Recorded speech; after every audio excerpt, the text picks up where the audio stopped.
Brothers and sisters of Burkina Faso, sons and daughters of Africa, tonight I speak to you not as a distant head of state behind palace walls, but as one of you, a child of this soil, a soldier who has stood in the mud and dust with his comrades, a son who has drunk from the same rivers, walked the same roads, and felt the same heat of the Sahel sun.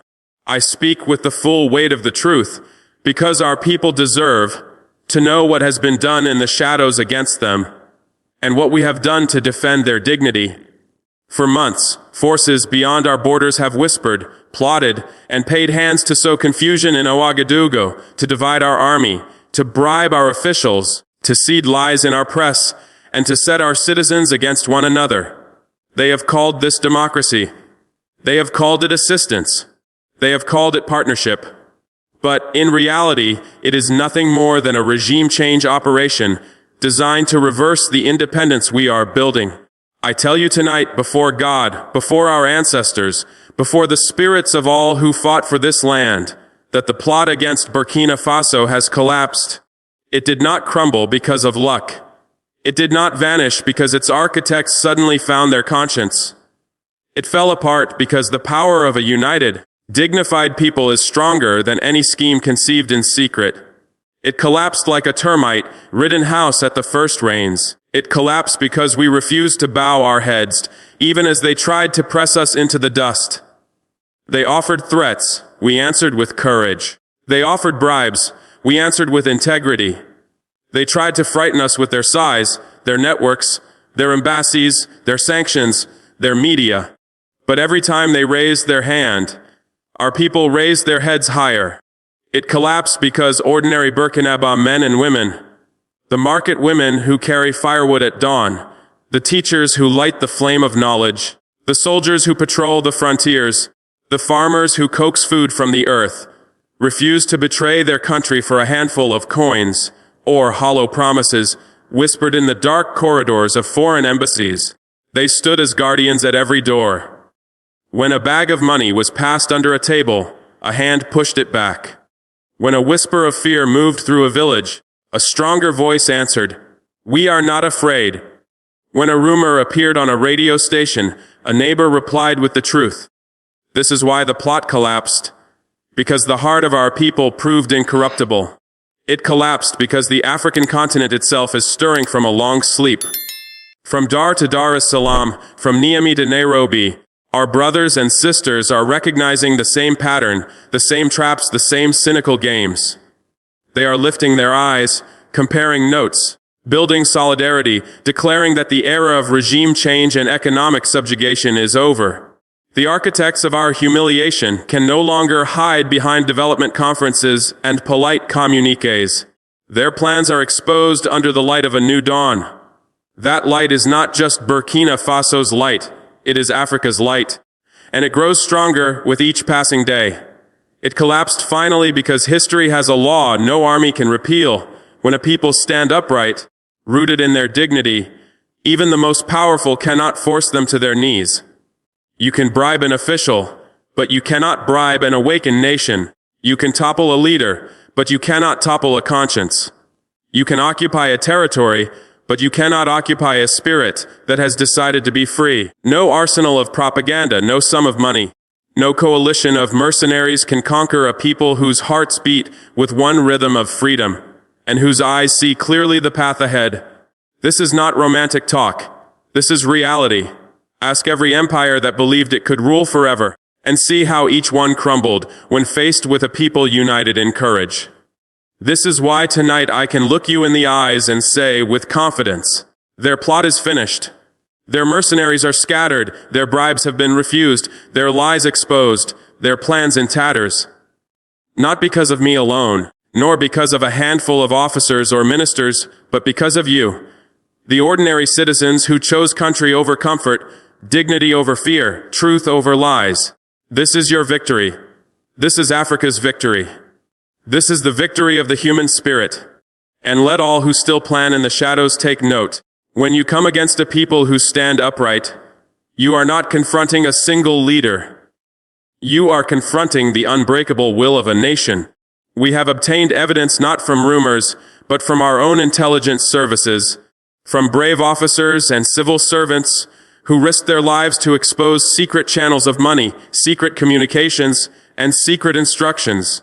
We know of the meetings in luxury hotels far from our land where our future was sold on PowerPoint slides like a product to be bought and traded. We know of the agents sent into our territory under the cover of NGOs and consultancies. We know of the mercenary groups trained abroad, promised safe passage and impunity, told they would be hailed as liberators when they arrived in our capital. We know of the media operations designed to smear our leaders, to call us dictators, to fabricate scandals. This was no accident. This was not the spontaneous action of a few rogue elements. This was a deliberate, coordinated plan to erase our sovereignty. They underestimated us. They believe that because we are a small country, because we do not yet have satellites or nuclear weapons or a stock exchange, we would be soft clay in their hands. They believed that because some of our elites still travel to their capitals for medical care or education, we would be grateful to be their pawns. They believed that because they had succeeded in other lands, they could succeed here. They did not understand that the soul of Burkina Faso is not for sale. When the first rumors of this plot reached me, I was angry, but I was not surprised. Our history is a history of resisting colonization and resisting neocolonization. Thomas Sankara taught us that he who feeds you controls you. He taught us that a slave who cannot say no to his master is not yet a man. So we said no. We said no in the council chambers. We said no in the barracks. We said no in the villages and the markets. We said no with our voices, with our votes, with our hearts, and if necessary, with our blood. I want you to understand what we faced. The foreign powers did not plan only to remove me as an individual. They planned to dismantle the entire project of national dignity we have been building. They wanted to break our security agreements with our neighbors, to open our borders again to terrorists and smugglers, to privatize our remaining state enterprises, to impose loans and conditions that would keep us in chains for another 50 years. They wanted our gold, our cotton, our water, our uranium. They wanted to install a puppet who would sign whatever they put in front of him. This is what was at stake. So when they sent their emissaries to lecture us, when they threatened sanctions, when they froze our accounts, when they whispered promises of personal wealth, if only you would step aside. I told them, I am not for sale. And Burkina Faso is not for sale. When they tried to bribe our officers, we arrested the traitors. When they tried to infiltrate our media, we exposed the lies. When they tried to send mercenaries, we intercepted them at the borders. When they tried to sow fear, we stood firm. Some said, Traore, you are too young. You will be crushed. Some said, given a little, compromise. They are too powerful. But I tell you tonight, the only compromise between freedom and slavery is slavery. There is no middle ground. Either we govern ourselves or we are governed by others. And we, the people of Burkina Faso, have chosen to govern ourselves. To those foreign powers who orchestrated this plot, I speak now with clarity so there can be no misunderstanding. You have failed. You have failed not only in your attempt to unseat a government, but in your deeper ambition to unseat a people's dignity. You believe that Africa would forever remain your backyard, a quiet place where you could extract, manipulate, and experiment without consequence. You believed that our leaders would forever be your errand boys, running to your capitals for instructions, returning home with orders disguised as advice. You believed that our soldiers would forever die in your proxy wars, shedding their blood for contracts and concessions that enriched only your companies and your elites. But hear me tonight. Those days are over, buried in the red dust of the Sahel and in the memories of our ancestors who endured centuries of this treatment. You mistook our patience for weakness, our politeness for consent, our openness for gullibility. You mistook our hospitality for subservience. You assumed that because your flags once flew over our cities, our spirits still belong to you. But the children born after independence are not shackled by that mental colonization. They see through your games. They decode your language. They have read your history. They know that behind every stabilization mission lies a contract. Behind every development program lies a condition. Behind every security partnership lies a demand for obedience. They know. And because they know, your tactics have lost their power. We do not hate you. We do not wish you harm. We know that your peoples are not our enemies, that your farmers, your workers, your students also yearn for justice.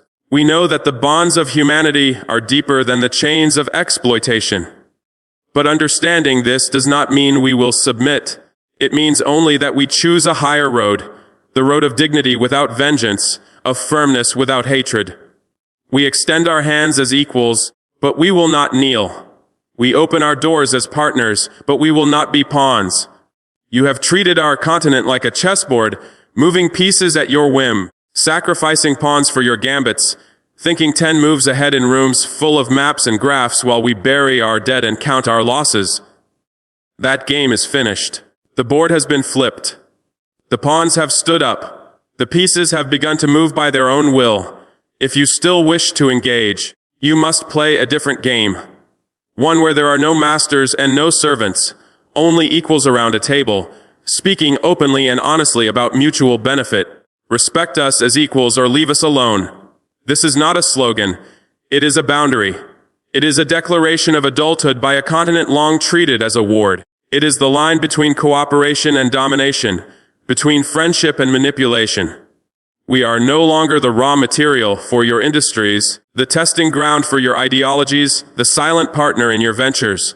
We are nations. We are peoples. We are sovereign. Our minerals, our waters, our skies, our youth, they belong first to us and only through fair exchange to anyone else. So I say again to the powers who schemed in the shadows, you have failed. You have awakened what you hoped to keep asleep. You have united what you hoped to divide. You have revealed yourselves to a generation that will never forget. We hold no grudge against your citizens, but we will no longer obey your scripts. If you come with respect, you will find partners. If you come with arrogance, you will find resistance. The age of hidden hands moving African pieces is finished. The age of Africa standing upright has begun. I know that some listening to me tonight will accuse me of paranoia, of conspiracy theories. They will say, no such plot existed. Traore is inventing enemies to justify his rule. They will publish editorials in their newspapers calling me unstable. They will send diplomats to protest. But I tell you, I have seen the documents. I have read the messages. I have looked into the eyes of the men sent to bribe us. I have interrogated the captured agents. This was real.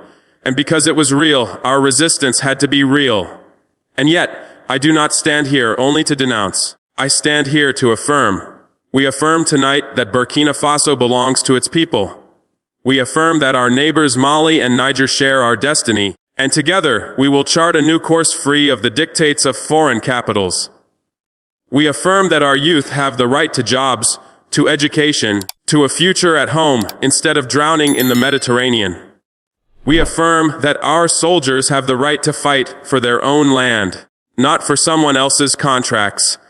We affirm that our mothers and fathers have the right to live without fear of bombs or hunger. This is the meaning of sovereignty. This victory, the collapse of their plot, is not mine. And it is not the property of a single leader or a single movement. It belongs to you, the ordinary men and women whose quiet courage held the line when the storm came. It belongs to the invisible hands that refused to sign false papers, to the quiet voices that refused to echo lies, to the tired feet that still march for truth instead of money.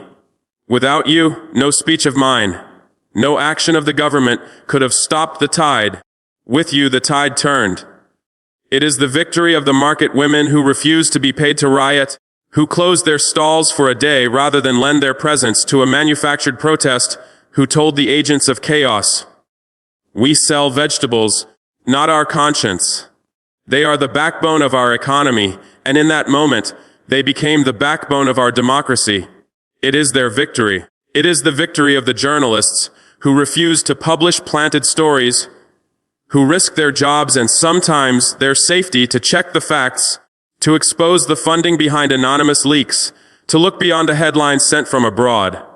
They chose truth over fear, and by doing so, they built a shield of credibility around our nation. It is their victory. It is the victory of the soldiers who refused to take foreign orders, who turned down envelopes full of cash, who stayed loyal to the flag on their uniform, rather than the signatures on a secret contract. They stood at the border posts, in the garrisons, in the villages, and said with their actions, "We serve Burkina Faso, not a distant capital." Their discipline and patriotism were our bulwark. It is their victory. It is the victory of the students who refused to be manipulated, who read critically the messages sent to their phones, who debated fiercely but refused to be divided by tribalism, religion, or promises of scholarships. They saw through the memes and hashtags designed to pit them against one another and answered with solidarity and intelligence. They are the generation that will build a different future. It is their victory, and it is finally the victory of Africa waking up, a victory that transcends our borders. When our neighbors saw the same tactics used against them, they sent words of support instead of silence. When they saw our refusal, they found their own courage. When they saw our plot collapse, they realized their own plots could be defeated. Across the continent, ordinary citizens are beginning to connect the dots, to share strategies, to say to one another, "We will not be used again." This too is part of your victory, because your stand has helped ignite a fire of awareness far beyond our own land. This victory is woven from millions of individual choices. Choices to be honest when it would have been easier to be corrupt, to be brave when it would have been safer to be silent, to be united when it would have been simpler to be divided. It is a tapestry of dignity stitched by many hands. And because it is built this way, no one can claim it alone, no one can take it away, and no one can destroy it. But let us not be naive. Because their plot has failed once does not mean they will stop. They will return with new tactics, new faces, new promises. They will send development aid tied to conditions. They will offer scholarships that recruit spies. They will fund NGOs to destabilize us from within. They will whisper in the ears of our elites that their future lies elsewhere. We must remain vigilant. We must strengthen our institutions, our media, our intelligence, our unity. We must educate our people to recognize manipulation. We must build our own economy so that we are not dependent on their crumbs. This is not only a struggle for Burkina Faso. It is a struggle for Africa. It is a struggle for the right of a people to stand upright. It is a struggle for the soul of the 21st century. Either Africa will rise as a partner among equals or Africa will be carved up again like at the Berlin Conference. The choice is ours, and the price of freedom is eternal vigilance. To my fellow heads of state across Africa who may be listening, you too are targets. Do not think that because you smile for the cameras in Paris or Washington or some other capital, you are safe. The same hands that pat you on the back today will push you off the cliff tomorrow if you dare to disobey. Unite with your people. Stand with your soldiers. Invest in your youth. Build alliances based on respect, not subservience. Only then will we be free. To the youth of Burkina Faso, do not be discouraged by the enormity of the challenge. Every generation has its test. Our fathers fought colonialism. Our older brothers fought structural adjustment.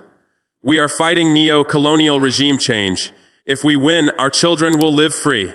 If we fail, they will be slaves. The choice is clear. And to the foreign powers who listen to my words tonight, perhaps with anger, perhaps with disbelief, I repeat, we do not seek your enmity. We seek respect. We seek partnership. We seek a world where Africa is no longer the object but the subject of history. You can join us in that world, or you can continue your old games and be left behind. But know this, we are awake. We are standing. We are not afraid. Some may say, you speak like a revolutionary. You risk isolation. I answer, isolation imposed by injustice is better than integration on our knees. True partnership is not built on threats but on mutual benefit. True democracy is not imposed from abroad but born at home. True development is not a gift but a creation of our own hands. Tonight, as I stand here, I remember the faces of our martyrs, our farmers, our teachers, our soldiers. I remember the hopes of our children. I remember that this chair I sit in is not a throne but a trust. And I swear to you, I will not betray that trust. No amount of pressure, no amount of money, no amount of fear will make me sell Burkina Faso. If they come for me personally, let them come. But know that behind me stands a people who will not be ruled again. We are writing a new chapter. It will not be easy. We will make mistakes. We will stumble. But we will walk on our own feet. We will speak with our own voice. We will dream with our own dreams. And when the history of this century is written, it will say that in a small land called Burkina Faso, a people stood up, exposed a plot, and chose dignity over submission. This is our victory. This is our warning. This is our promise. May the ancestors guide us. May the youth sustain us. May our unity protect us. And may our freedom endure.